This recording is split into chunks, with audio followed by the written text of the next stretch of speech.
secoué, un hadith presque oublié pourrait bien contenir un indice clair sur la date exacte de l'apparition du Mahdi. Et ce que vous allez entendre va bouleverser votre vision du monde. Avant de plonger dans ce mystère prophétique, abonnez-vous dès maintenant à notre chaîne La Foi Islamique pour ne manquer aucune vérité cachée, aucun signe de la fin des temps. Car ce que nous allons vous dévoiler, personne n'en parle ouvertement. Bismillah, wa salat wa salam ala rasulillah. Ô Allah, fais pleuvoir sur nos cœurs la lumière de la vérité, rends nos âmes attentives aux signes et accorde-nous la clairvoyance dans une époque de confusion. Partie 1. Le hadith effacé de la mémoire collective. Il existe des manuscrits anciens que peu d'yeux ont encore feuilletés. Des feuilles vieillies par le temps, conservées dans des bibliothèques oubliées, rédigées à l'encre noire de nuits studieuses. Et dans ces recoins du savoir islamique, là où même les érudits modernes n'osent plus poser leur regard, sommeille un hadith, presque effacé de notre mémoire collective. Ce hadith, ni central dans les sermons, ni cité dans les manuels populaires, semble avoir été mis de côté. Était-ce par prudence, par oubli volontaire, ou simplement parce qu'il dérangeait une certaine conception figée du temps prophétique? Il ne figure pas dans les ouvrages les plus cités du commun des musulmans, mais on le retrouve en notes de bas de page, en marge d'anciens recueils, ou dans des copies manuscrites jalousement conservées dans les bibliothèques de Damas, du Caire ou de Kairouan. Il s'ouvre sur une phrase que seuls les initiés auraient osé commenter. Après l'antelle, les troubles augmenteront, puis, après 30 ans, émergera l'homme de la maison bénie. Une déclaration à la fois simple et terriblement lourde de sens. Mais un détail intrigue, ce antelle, ce point de départ flou. Pourquoi le prophète, d'habitude si précis, aurait-il laissé ce moment initial voilé? Les anciens commentateurs, peut-être décontenancés par l'ambiguïté du chiffre, ont préféré éluder. Quelques-uns ont qualifié le hadith de da'if, faible, à cause de la chaîne de transmission incertaine. D'autres l'ont effleuré, le mentionnant comme une énigme parmi tant d'autres. Mais aucun ne s'y est vraiment attardé, jusqu'à ce que certains chercheurs musulmans contemporains, passionnés par les signes de la fin des temps, décident de le réexaminer. Armés des événements du siècle passé, des marqueurs historiques des guerres, des invasions et des bouleversements sociaux, ils ont croisé ce hadith avec une époque précise. L'année 1410 de l'Hégire, soit 1990 du calendrier grégorien. Pourquoi 1410 ? Parce que cette année marque une rupture nette. La première guerre du Golfe, l'effondrement de blocs géopolitiques, la montée du désordre au sein de l'Oumma, et le début d'un dérèglement mondial aux dimensions multiples, militaires, économiques, spirituelles. Et puis vient la suite du calcul. 1410 plus 30 égale 1440, une date qui correspond à 2019 dans le calendrier grégorien. Et là, soudainement, le hadith semble vibrer dans une fréquence nouvelle. Car 2019, ce n'est pas qu'une simple date. C'est le début de quelque chose. Des mouvements de contestation surgissent dans le monde musulman, en Algérie, au Soudan, en Irak, au Liban. Une pandémie mondiale plonge la planète dans un état de sidération. Les mosquées se ferment, la Kaaba se vide. Le monde entre dans une ère de surveillance, de conflits numériques, de fractures spirituelles.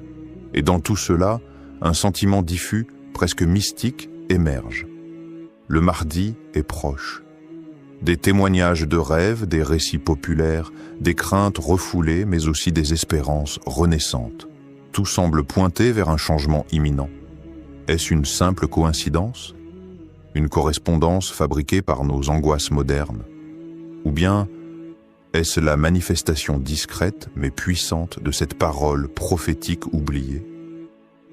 Ce qui est certain, c'est que cette parole, jadis considérée comme marginale, revient aujourd'hui à la surface comme un écho du passé, pour nous interroger sur notre présent. Et si ce hadith, effacé de la mémoire collective, avait attendu ce moment précis pour se révéler? Partie 2. Des chiffres et des signes.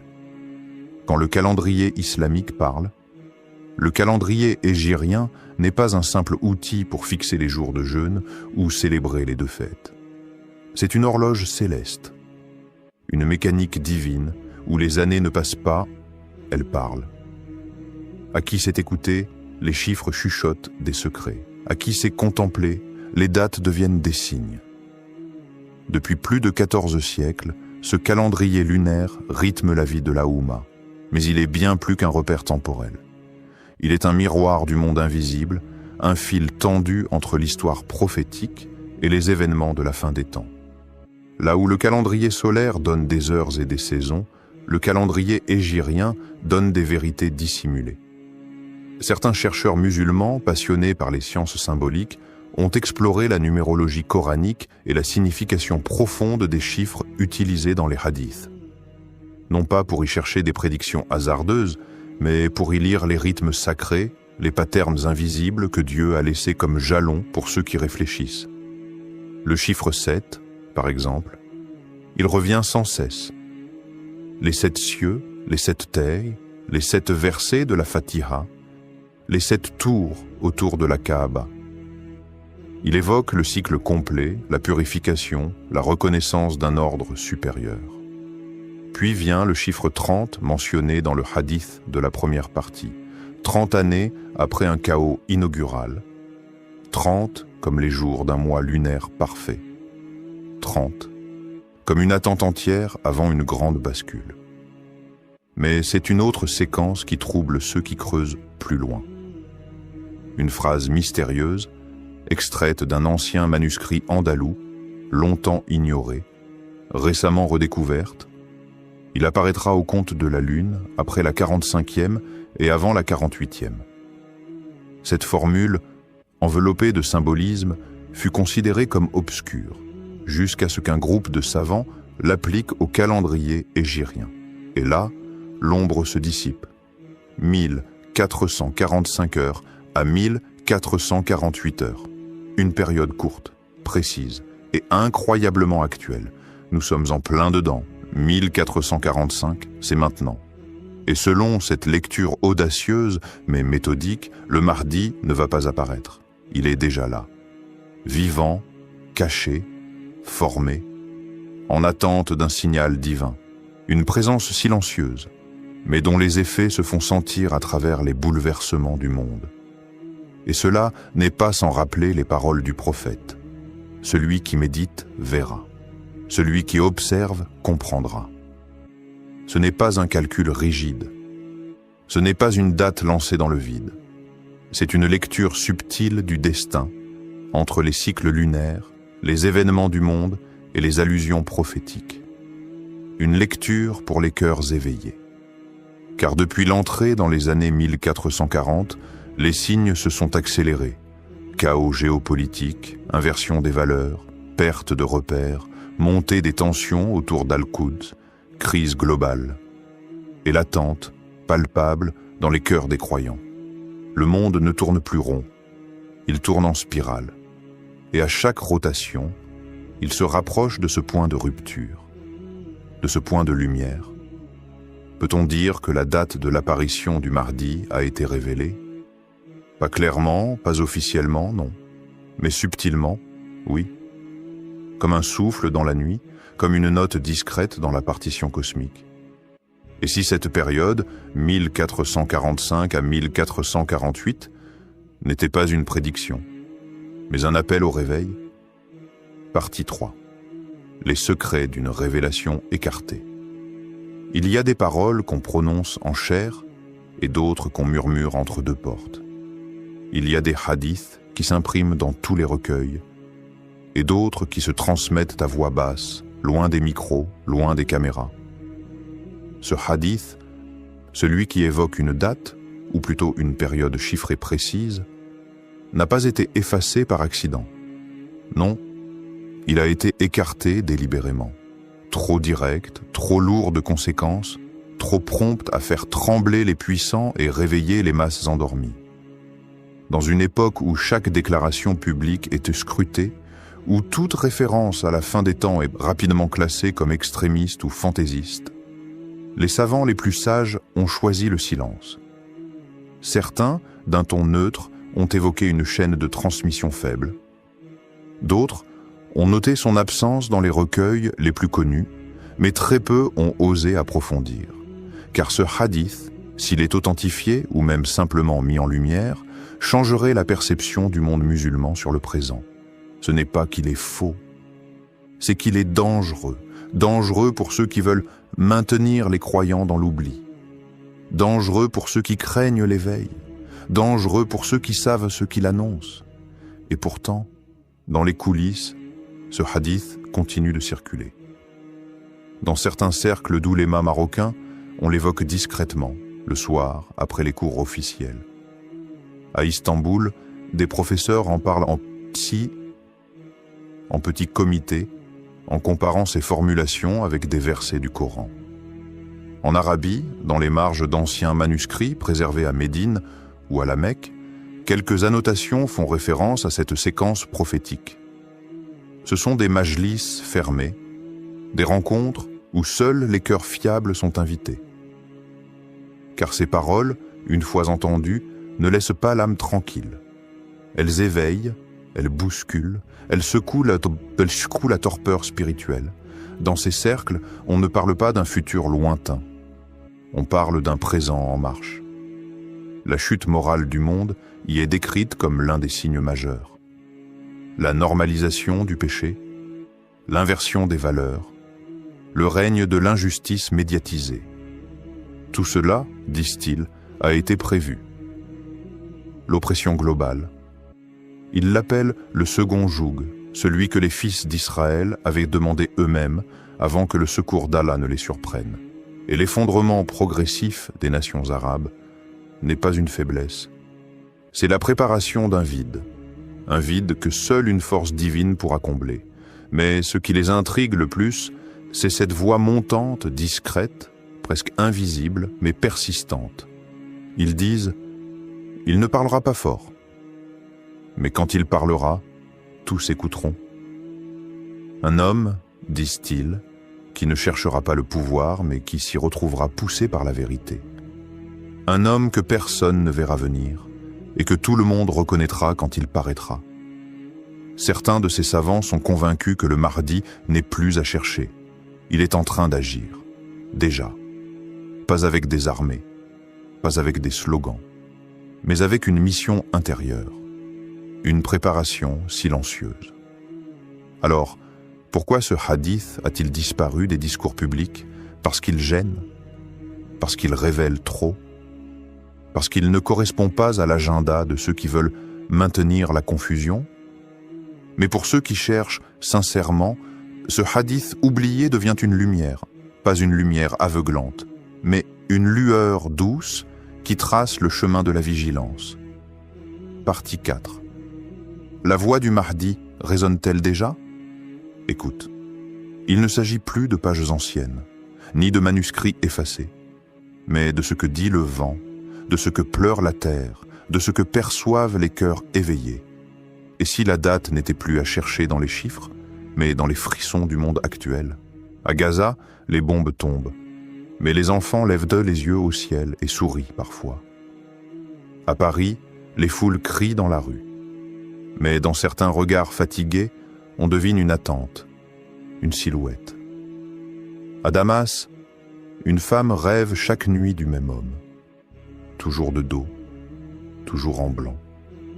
Des jeunes musulmans, un peu perdus, fatigués par les écrans, le chaos, la solitude, se retrouvent à parler du Mahdi comme on parle d'un frère absent depuis trop longtemps. Une parole revient encore et encore dans les prières tardives, dans les discussions à voix basse. Et s'il était déjà là? Des femmes pieuses, souvent âgées, souvent invisibles, racontent leurs rêves. Elles ne cherchent pas la gloire, elles ne font pas de vidéos. Mais leur voix tremble quand elles disent « Je l'ai vu ». Il n'avait pas de couronne, mais son visage portait la lumière. À Médine, une vieille dame s'est réveillée en sursaut, la main posée sur le cœur, en répétant des paroles qu'elle n'avait jamais entendues avant. Dis-leur que le Mahdi s'avance.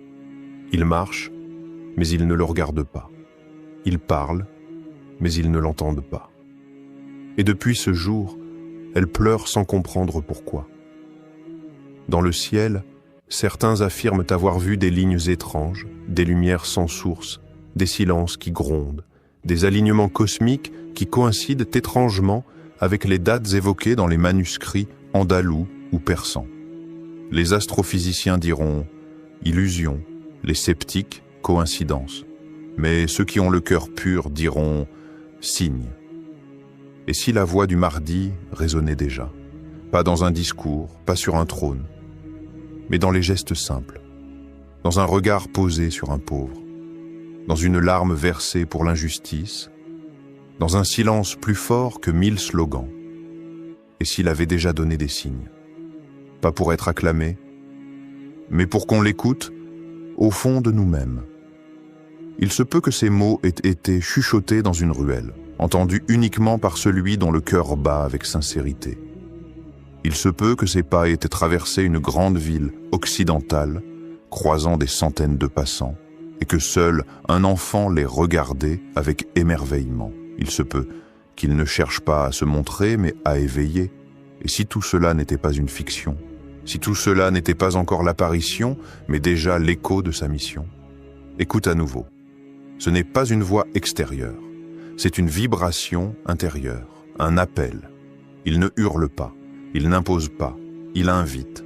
Et c'est cela, peut-être, le vrai début. Non pas l'arrivée, mais le pressentiment. Partie 5. Et maintenant, que devons-nous faire? Arrêtons-nous un instant, respirons, écoutons le silence entre deux épreuves, car si ce hadith effacé disait vrai, si les années que nous vivons sont vraiment les années du dévoilement, alors ce n'est plus du récit. C'est notre réalité. Ce n'est plus le temps des débats vains. Ce n'est plus le temps des querelles sur des détails insignifiants. C'est le moment du grand retour.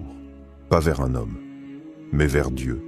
Car le Mahdi ne viendra pas sauver ceux qui attendent sans agir, ni ceux qui doutent en silence, ni ceux qui crient manquent son nom, mais vivent loin d'Allah.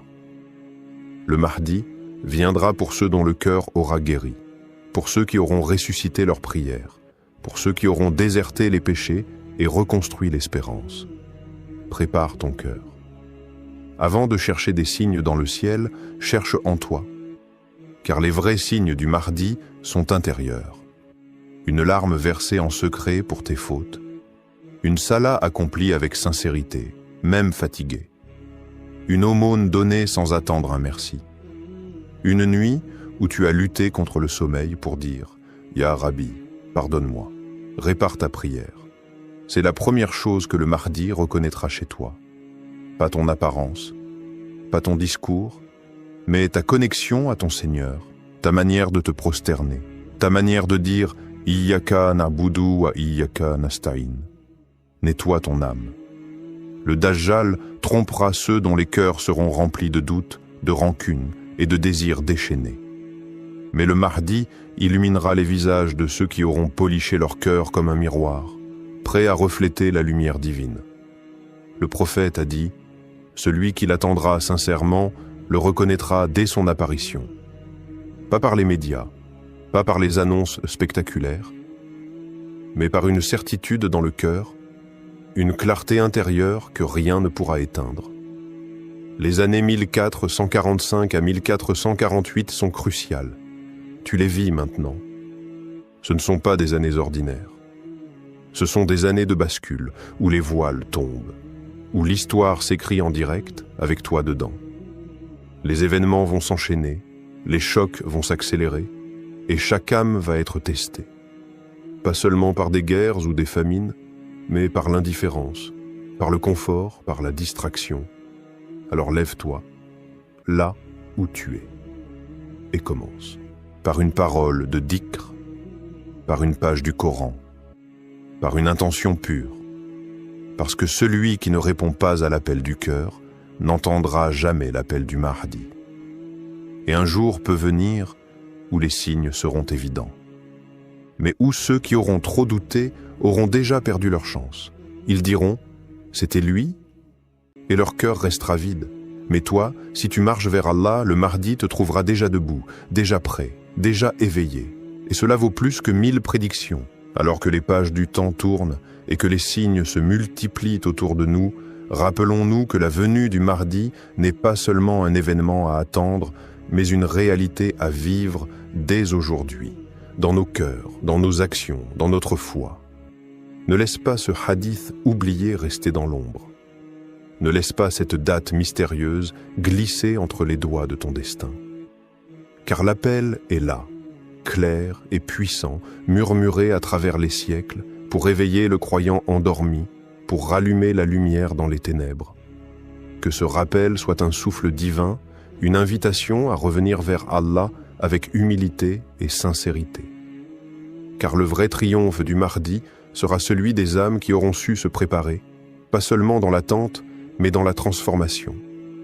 Abonne-toi à cette chaîne si ce voyage t'a touché, pour ne rien manquer des clés spirituelles qui illuminent notre temps. Partage cette vidéo pour que ce message traverse les cœurs et les horizons.